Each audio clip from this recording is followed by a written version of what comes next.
Hoy estamos de fiesta, estamos celebrando 60 años de Fe y Alegría, pero también estamos celebrando esta colaboración, estos más de 10 años que hemos trabajado desde el Banco Interamericano de Desarrollo con Fe y Alegría, gracias al apoyo del Fondo Japonés. Y lo que queremos hacer en este espacio es un poco contar esos testimonios y cómo han sido estas vivencias de todo este apoyo que entre todos hemos logrado sacar adelante, ¿no? Porque al final, pues las herramientas, la innovación y todo lo que nosotros hemos aportado han servido de algo, pero han servido de cosas diferentes. Cada quien ha tenido sus propios aprendizajes, cada quien ha tenido sus propias vivencias al respecto. Y es un poco lo que vamos a hacer ahorita. Entonces, ahora yo quisiera comenzar con Micaela, que nos cuentes un poquito de tu experiencia en Fe y Alegría, cómo te apoyaron también para que pudieras terminar el colegio, de ahí pasar a la educación superior y cómo te está yendo ahorita en la universidad. Que nos cuentes un poco de eso. Muy buenos días con todas, con todos, qué gusto estar acá. Bueno, mi nombre es Micaela, mi apellido es Pazmiño, esta es mi seña.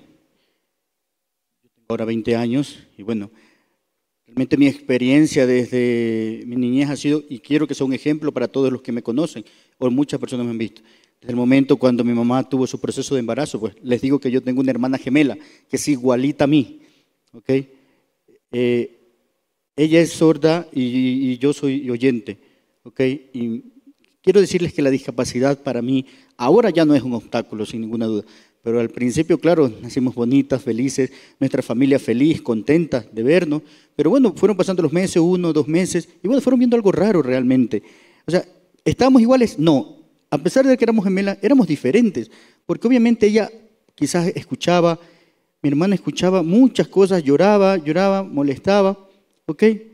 Y en cambio, quizás para mí yo estaba tranquila, o sea, para mí no pasaba absolutamente nada. Entonces empezamos a hacer un ajuste, a mirarnos, ¿ok? Fuimos donde el doctor y claro, efectivamente, ahí se dieron cuenta de que yo era una persona sorda y para mi familia eso fue un momento muy duro. Lloramos, no podíamos comunicarnos, pensábamos qué será del futuro, qué vamos a hacer. Mi familia realmente es muy triste, especialmente mi mamá, era la más preocupada. Pero bueno, seguimos.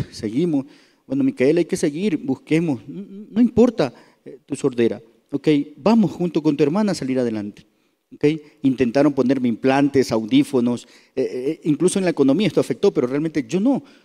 Preferí ser sorda y continuar con mi familia, pero bueno, luego decíamos, hay una preocupación, ¿y la escuela? ¿Dónde vamos? No conocemos, no hay que buscábamos.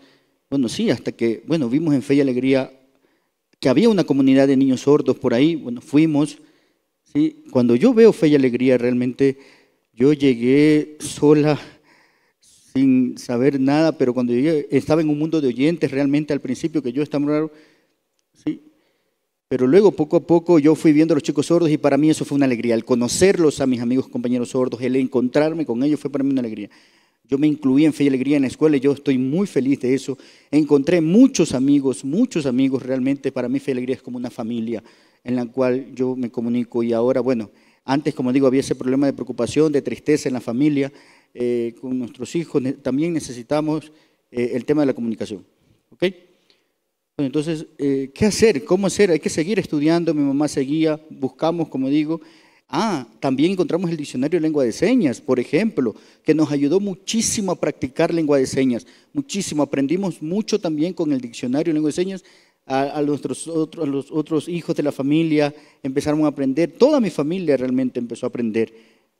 Y empezamos a enseñar, yo también empecé luego a enseñarles también lengua de señas y realmente mi familia está muy contenta y ahora estamos muy mejor. Gracias a qué? A Fe y Alegría, a la escuela que nos dio. Y yo realmente le agradezco mucho a Fe y Alegría, a los profesores, por haberme enseñado, por haberme desarrollado. Para mí es un gusto y esto para mí es muy interesante. Hoy el estar aquí, encontrarme con ustedes, esto para mí realmente, yo me siento muy contenta y sigo aprendiendo, sigo estudiando. Bueno, ¿hasta dónde? Yo terminé 10º grado solo con chicos sordos y luego fui al bachillerato. Pero claro, en el bachillerato tuve una inclusión, sordos con oyentes. Y también para mí fue una experiencia muy rara porque, claro, primero estaba solo con sordos, ahora encontramos con oyentes y creo que esa inclusión fue efectiva. Fue al principio difícil, pero después, poco a poco, fue una comunicación muy efectiva. Se volvió un grupo muy solidario, nos conocimos todos, ellos aprendieron lengua de señas, les pareció interesante y yo aprendía también de ellos su lengua, junto con el profesor y a la vez un intérprete. Es decir, en el aula teníamos profesor y teníamos intérprete.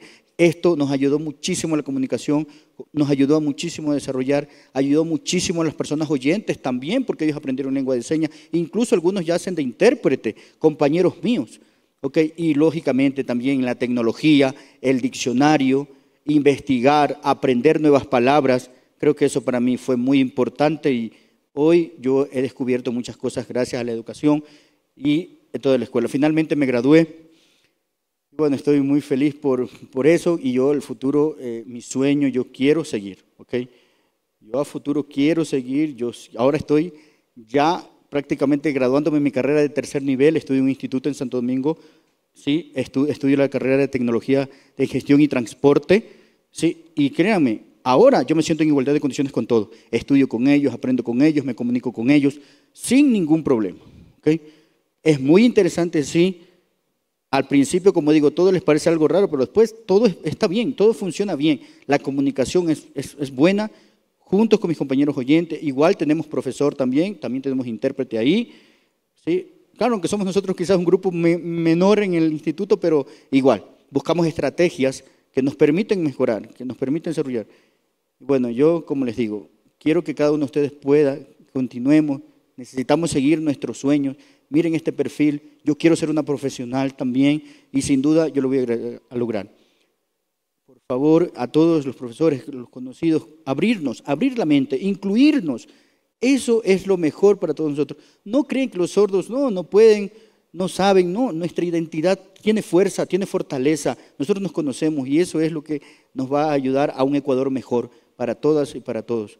¿Okay? Hay que realizar el proceso de sensibilización también. Eso es muy importante, los procesos de sensibilización y no olvidar, la comunidad sorda siempre no desmerecer su futuro, vencer esas barreras. No crean porque tenemos barreras, no lo podemos lograr. ¿Okay?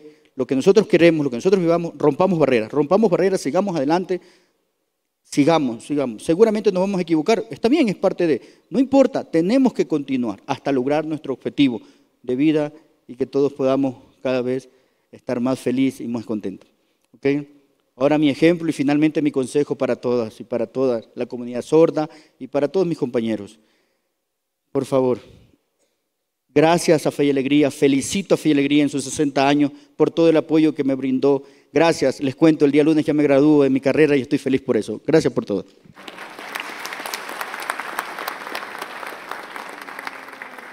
Muchísimas gracias, Micaela. La verdad es que me encanta que escuchemos este testimonio, porque ya no es solo pues, lo que tú sentías, ¿no? Cuando estabas con toda tu salón de clases con personas sordas, sino también luego la experiencia que nos cuentas de la universidad, ya teniendo clases con las personas oyentes, y cómo eso ayudó a que todos pudieran aprender los unos de los otros y tener una comunicación que a lo mejor, si no hubiera sido porque te abriste la puerta a que tuvieras esa oportunidad en la universidad, los otros estudiantes oyentes nunca hubieran podido aprender de ti. Entonces ese es un tema que yo quisiera profundizar más adelante porque creo que tiene mucho que ver con la sensibilización que mencionabas, y para eso ahora yo quisiera, Yesenia, que nos contaras un poquito de tu historia como mamá de Jonathan, como mamá en Fe y Alegría, y también cómo eso a ti te ha abierto otras puertas a nivel personal y a nivel profesional. Entonces, cuéntanos un poquito. Buenos días con todos. Soy Yesenia Meléndez, madre de Jonathan Benavides. Él tiene 7 años, está en la escuela Emaús de Fe y Alegría. Cuando los doctores diagnosticaron a mi hijo, también me dijeron que era un niño que no iba a poder estudiar, que no hablaba, no hacía nada, que no tenga esa esperanza de que él llegue a una escuela. Sin embargo, busqué la escuela, logré llegar a Emaús, me dieron la oportunidad a mí y a mi hijo. Y estuvo aquí 3 meses presenciales con la profesora María José Ortiz, quien fue la persona que me ayudó a mí y también ayudó a mi hijo. De esta manera, en este tiempo, él aprendió lo que era tener esa sociabilización, también a ganarse la confianza, ya que como mi niño es autista, a él le cuesta sociabilizar y que aceptar a las personas. Entonces él aquí aprendió en este poquito tiempo que fue presencial, sin embargo también ya creó su rutina. Al entrar a la pandemia sí fue un poco duro porque fue un cambio radical, que él cambió, se dañó su rutina.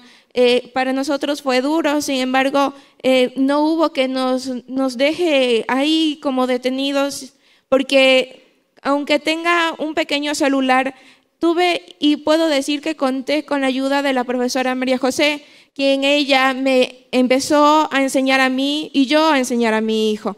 De ahí también tuve la ayuda por medio del programa, la entrega de tablet, que fue una pantalla más grande con el que mi hijo podía ver, y él aquí le ayudó a tener un poquito más de atención. Gracias a la profe María José también me enseñó materiales, herramientas, también me dio una educación de lo que yo no sabía.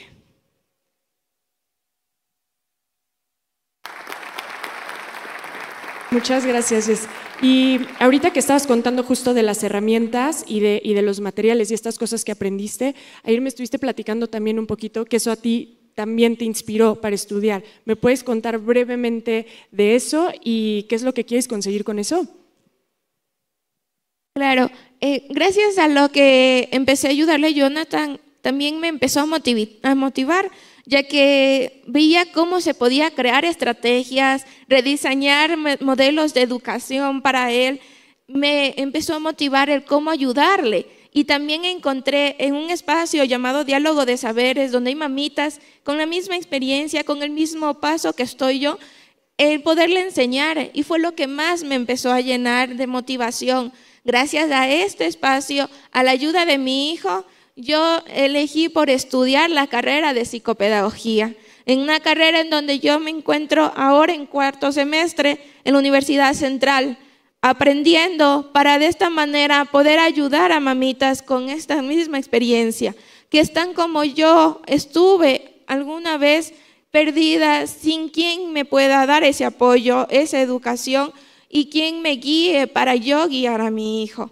Y lo que yo espero a futuro es abrir, ayudar a concientizar a los maestros, a las mamitas, hacer de ellas seguras, de que se amen para que amen a sus niños, de que den seguridad y que se autoeduquen y puedan educar a sus niños, para que no digan que una persona con discapacidad no es capaz de llegar muy lejos. Tenemos que tener aquella luz de esperanza que con la ayuda de otras personas nos va a poder iluminar más y seguir enseñando, a dar la oportunidad y apertura a estos niños con autismo y diferentes diversidades.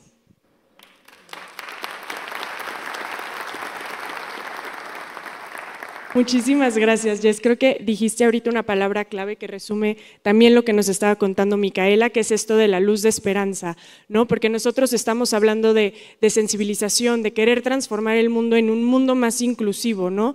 Y creo que eso es lo que se está consiguiendo ahorita en Fe y Alegría. O sea, Fe y Alegría está sembrando en todas estas personas. Tenemos el ejemplo de Yesenia, tenemos el ejemplo de Micaela, y luego ellas más adelante van a su entorno y van sembrando también en otras personas. Entonces, esta visión de diversidad, esta visión de inclusión se va cosechando por todas partes, ¿no? Micaela en la universidad, que ya consiguió que a lo mejor que muchísimos de sus compañeros se planteen las cosas de otra manera, a partir de que están estudiando con ella. Yesenia también, que ya está ella estudiando para poder ayudar a otras madres, y en el mismo salón de clases también pienso que puedes aportar muchísimo desde tu experiencia, ¿no?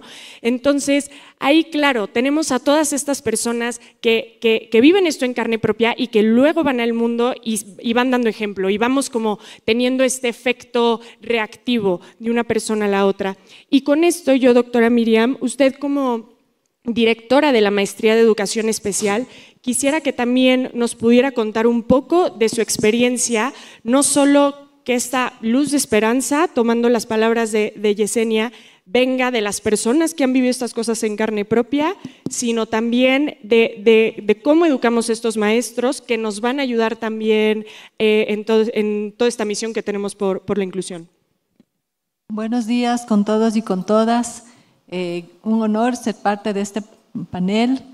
Fe y Alegría nos ha puesto a nosotros en un camino como academia de realmente hacer efectivo lo que se habla de la vinculación. A veces el término académico es tan cognitivo, tan abstracto, que llevarlo a la práctica, llevarlo a conciliarse con estos testimonios de una madre, de un estudiante, realmente nos dan la muestra del trabajo colaborativo y cooperativo que de la mano hemos llevado con Fe y Alegría desde hace muchos años. Ha sido una construcción y un aprendizaje permanente desde el modelo de educación especializada, desde los cursos de formación continua que hemos transferido a sus docentes para tratar de consolidar un sistema educativo en Fe y Alegría que realmente sea inclusivo, que realmente pueda eliminar las barreras que limitan la participación y el aprendizaje de todos los estudiantes.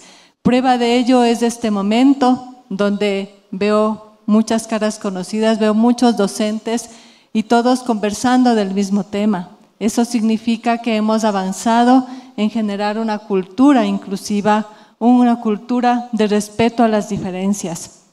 Desde la academia tenemos dos puntos de vista de trabajo que hemos hecho. Uno sería esta experiencia que obtuvimos en la pandemia con nuestros estudiantes y con el trabajo en Fe y Alegría. Y otro es el proceso de inclusión educativa que desde estas experiencias también la universidad las ha ido capitalizando y las ha ido transfiriendo a las nuevas generaciones de futuros docentes. En el momento de pandemia, para las familias y las personas con discapacidad, resultó un reto muy importante el hecho de que por las condiciones particulares de nuestros niños y niñas, de un momento a otro, la imagen de escuela, la institución desapareció y muchos no sabían qué pasaba. Y eso pasó con sus estudiantes y también con los nuestros, porque de un día a otro desapareció el espacio escolar como tal y eso tuvo muchas implicancias en el desarrollo emocional, cómo vamos a manejar y cómo vamos a sostener este proceso. La tecnología, otro punto importante, el hecho de que no se cuentan con todos los procesos tecnológicos y que se tuvieron que incluir al resto y fue el desafío, ¿no es cierto?, de llegar con la conectividad a varios espacios. En nuestro espacio también, en nuestro espacio universitario también, ya que los ambientes de aprendizaje virtuales no siempre tienen todos los accesos a la documentación, a la información que nuestros estudiantes requieren. En medio de todo eso, ¿no es cierto?, aprovechando el contexto que se dio la posibilidad de generar cambios que se han quedado hasta la presente fecha en el sentido de flexibilizar los procesos educativos, hacer realmente vida lo que es la flexibilización curricular en la inclusión, porque eso es lo que nos dice. Y el hecho es de que la universidad se quedó con varios formatos para procesar las evaluaciones de los estudiantes. Una lucha que la habíamos tenido mucho tiempo, pero que no se efectivizaba, porque era el examen escrito de los 20 puntos como única opción. Ahora ya podemos nosotros los docentes jugar con varias opciones y permitir que nuestros estudiantes elijan la opción de evaluación que más les ayude y les aporte en la expresión de sus conocimientos. También otra parte importante, ya mirando desde la parte también de Fe y Alegría, porque voy a hacer como un recorrido así entre lo uno y lo otro, era el permitirnos ingresar al hogar, porque si bien es cierto estamos atrás de una pantalla, estamos conociendo cosas que antes no conocíamos de nuestras familias. Nos tocó vincularnos y a los padres de familia les tocó vincularse y conocer un poco más sobre sus hijos. Eso fue importante porque pudimos ingresar al hogar y pudimos trabajar procesos colaborativos realmente con las familias. Y este aprendizaje también lo hemos llevado a la formación inicial de los docentes nuestros de las carreras de educación inicial y básica.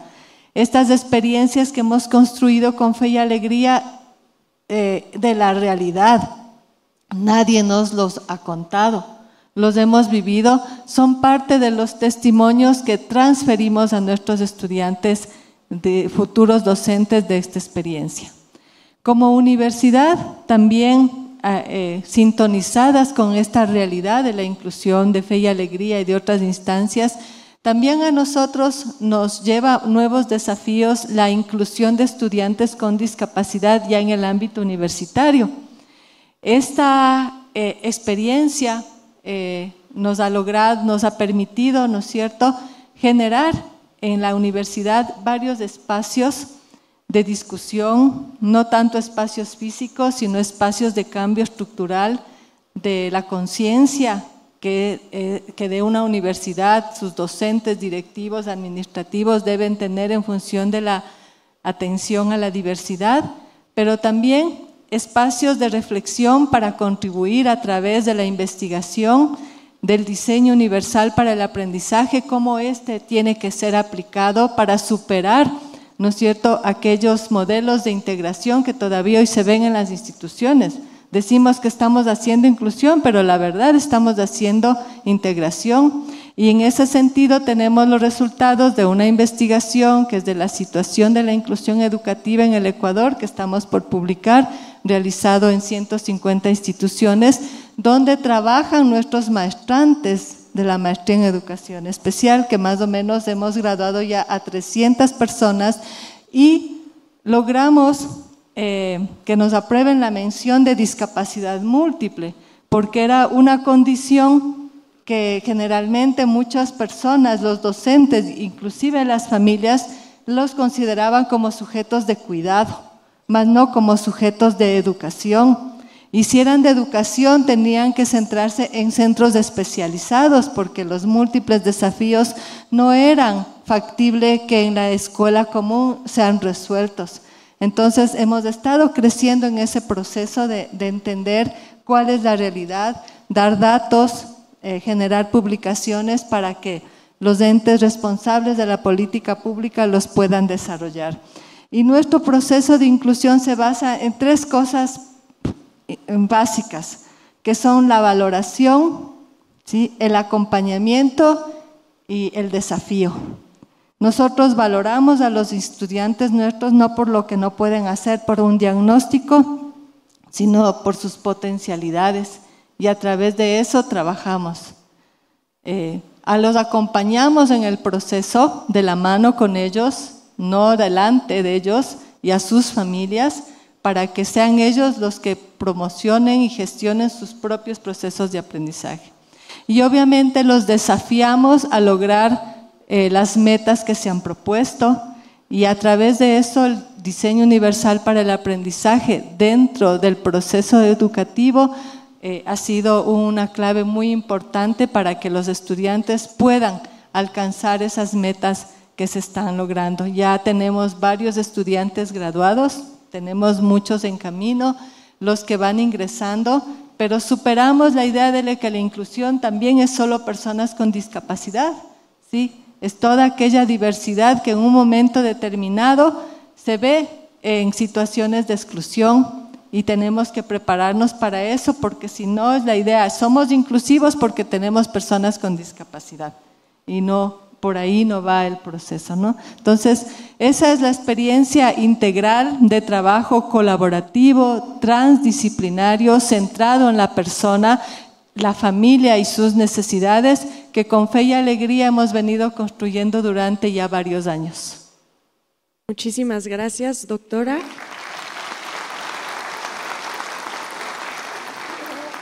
Creo que también nos ha como terminado de completar toda esta imagen de esta conversación que estamos teniendo. Y antes de que cierre con algunos puntos que usted comentó, quisiera tomar la idea de que han ustedes tenido como muchísimas, o sea, iniciativas junto con Fe y Alegría de metodologías y de cambios que han llegado para quedarse, ¿no? Como por ejemplo todo el tema de la tecnología aplicada durante la pandemia y todos estos aprendizajes que, como bien dijo, no solo es para que se queden en Fe y Alegría, ¿no? Sino para que se puedan compartir con el resto del país y más adelante con el resto de la región.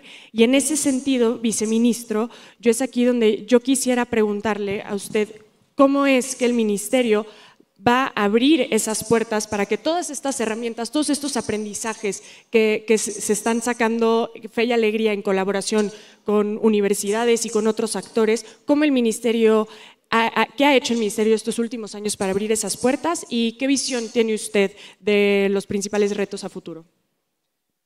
Buenos días con todos y todas, muchas gracias por la invitación. Felicitaciones a Fe y Alegría por estos 60 años de ardua tarea.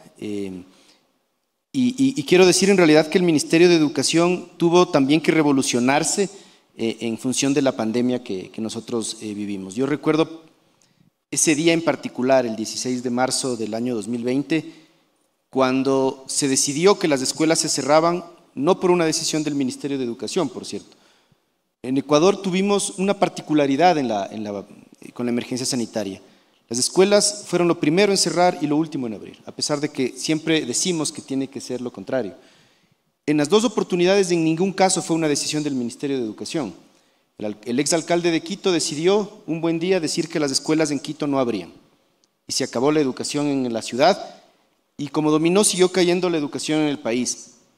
No nos encontrábamos evidentemente preparados, como en ninguna parte del mundo creo, para enfrentar un proceso educativo masivo de educación a distancia, virtual en donde las condiciones lo permitían y además sin una metodología adecuada para el aprendizaje virtual, porque la metodología de clase inversa pues ni siquiera estaba socializada y lo que en el mejor de los casos se hacía es conseguir que la pantalla sea una extensión del aula en algunas oportunidades.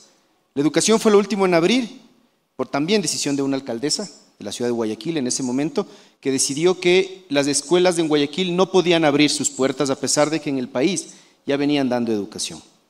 Y esto demuestra, por supuesto, que la educación vista desde la perspectiva de esas autoridades era un bien público, un bien que tenía que cuidarse, un derecho que tenía que garantizarse, la vida de nuestros niños y niñas, y la forma en que entendieron que eso tenía que garantizarse era cerrar las escuelas. Yo no quiero decir que lo hicieron con una mala intención seguramente, pero sí lo hicieron con un desconocimiento de qué es lo que estaban generando en nuestros niños, niñas y adolescentes y en todos quienes utilizan el Sistema Nacional de Educación, porque recordemos además que normalmente hablamos de niños, niñas y adolescentes, pero dejamos de lado otros servicios educativos, otra oferta educativa que se brinda, oferta para jóvenes y adultos con escolaridad inconclusa que se regresaban a ver entre sí y no sabían en qué condiciones quedaban además.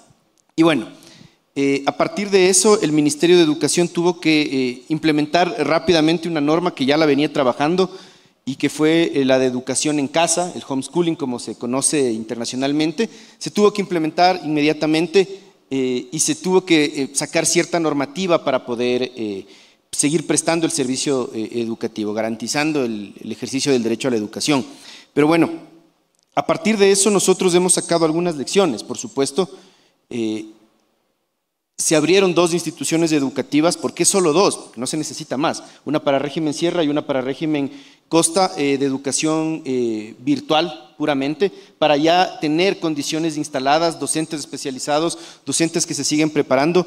Durante la emergencia sanitaria nosotros como Ministerio de Educación, conjuntamente con casi todas las universidades creo, dimos cursos de formación, sobre todo en competencias digitales para nuestros docentes. Se dieron más de 1 millón de procesos de capacitación para los docentes. Tenemos 165,000 docentes, hay docentes que recibieron hasta 5 procesos distintos de formación en competencias digitales, justamente para poder cambiar la metodología, para poder enfrentar la emergencia sanitaria. Y ahora sabemos que si bien esperamos que no suceda ninguna emergencia sanitaria, el poder enfrentar la educación digital es importante en donde es posible. También queremos decir que esta posibilidad está limitada no solamente por condiciones propias del Ministerio, sino por condiciones de la región, por condiciones del país, condiciones de conectividad, condiciones de equipos, de accesibilidad a los equipos y por supuesto también por condiciones de formación de nuestro magisterio, que si bien se viene preparando, siempre va a ser necesario avanzar. Ahora, esto enfocado en aquellos niños, niñas, adolescentes o personas en general que están en el Sistema Nacional de Educación con necesidades educativas específicas, asociadas o no a una discapacidad, fue un doble reto.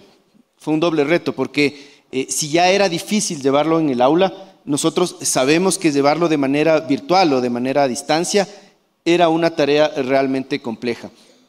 En ese sentido, nosotros lo que hemos venido preparando son, iniciamos durante la emergencia sanitaria, no me quiero olvidar de eso, ya con los procesos de atención educativa en casa. El SAFPI se inició antes de que el resto de oferta educativa pueda iniciar, porque buscábamos que ya exista acercamiento de docentes hacia los estudiantes y se ubicó a los estudiantes en sus domicilios. En muchos casos se realizaron luego los puntos de encuentro para poder saber cómo estaban, porque sabíamos que a pesar de que habíamos logrado entrar a algunos domicilios con la pantalla, con la extensión de la pantalla, como bien decía mi anterior contertulia, en realidad esto no fue siempre posible. Hay muchos casos en donde inclusive la educación virtual se realizó con la cámara apagada. Y esto no nos permitía saber si nuestros estudiantes se encontraban bien. Y este era un problema fundamental, porque la educación durante la emergencia sanitaria, pero también durante la época de no de emergencia, no solamente nos sirve a nosotros para transmitir conocimientos dentro del proceso de enseñanza-aprendizaje, sino para poder garantizar otros derechos.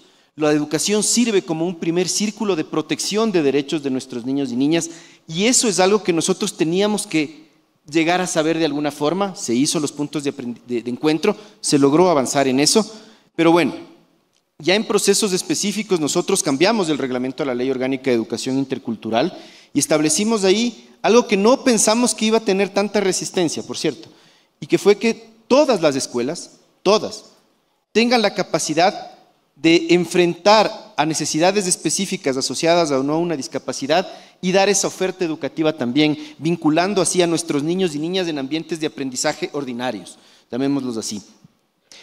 Eso tuvo una resistencia que nosotros no habíamos previsto. Muchos centros educativos se acercaron al Ministerio de Educación y se quejaron formalmente, inclusive con cartas, diciendo que cómo era posible que se ponga esto obligando a las instituciones educativas a recibir a niños con discapacidad cuando, por supuesto, haciendo un paréntesis, cuando no tenían la posibilidad de atender a los niños. Bueno, nadie se encontraba obligado. Lo que nosotros hacíamos con esta norma es promover la inclusión efectiva en espacios educativos ordinarios de niños, niñas y adolescentes con necesidades educativas específicas. Esto, si bien ya estaba construida la norma en un borrador, fue un punto bastante álgido de discusión y persuasión a ciertas instituciones educativas y a ciertos sectores de la sociedad. Recibimos por ahí un editorial bastante injusto, inclusive en algún diario, que decía que el Ministerio de Educación iba a poner en riesgo a los niños que tenían necesidades específicas al mezclarlos en áreas con gente que no iba a poder atender sus necesidades. Bueno, las tres personas que me precedieron en la palabra hablaban de la eliminación de barreras físicas, de infraestructura tecnológica, pero también la eliminación de barreras mentales que nosotros tenemos como sociedad. Y esto es fundamental. Si el Ecuador no avanza a una eliminación de barreras mentales, no va a lograr una inclusión efectiva. En el mejor de los casos va a lograr una integración, como bien se nos indicaba. Y esto para nosotros como Ministerio de Educación es un proceso de reflexión y de enseñanza-aprendizaje social, que no se realiza solo desde las aulas, si bien tiene que iniciar en las aulas. Bueno, al menos ese es un sesgo que tenemos en el Ministerio. Nosotros creemos que desde las aulas se puede cambiar al mundo. Y por supuesto, entonces, lo que nosotros hacemos como ministerio, más allá de los programas de turno, más allá de los programas o de los proyectos que tengan un objetivo inmediato, a corto o mediano plazo, tiene que ser un proceso de inclusión permanente en la sociedad. Muchísimas gracias, viceministro. La verdad es que con esto nos da para platicar un buen rato, pero se nos acaba el tiempo, entonces, pero creo que hemos como recibido un poquito de perspectiva y de puntos de vista muy diferentes, ¿no? Que nos hacen darnos cuenta que justo esto es una colaboración y no son acciones que puedan venir solamente de una parte, solamente de atacando un frente, ¿no? Necesitamos el lado público, necesitamos el lado privado, necesitamos que todos nos unamos como con esta misma misión en mente, y al final es lo que estamos haciendo. Y esto de las barreras mentales que estábamos hablando, esta resistencia que a veces se puede presentar, también nos demuestra cómo esto es un esfuerzo continuo, pero cómo se está logrando poco a poco, ¿no? Y el día de hoy estamos justo aquí para celebrar eso y para ver eso, demostrar eso, que poco a poco y con esfuerzo de todas partes, esta misión por la inclusión, y porque la inclusión ya, o sea, si una cosa que demos por hecho, se vaya logrando poco a poco.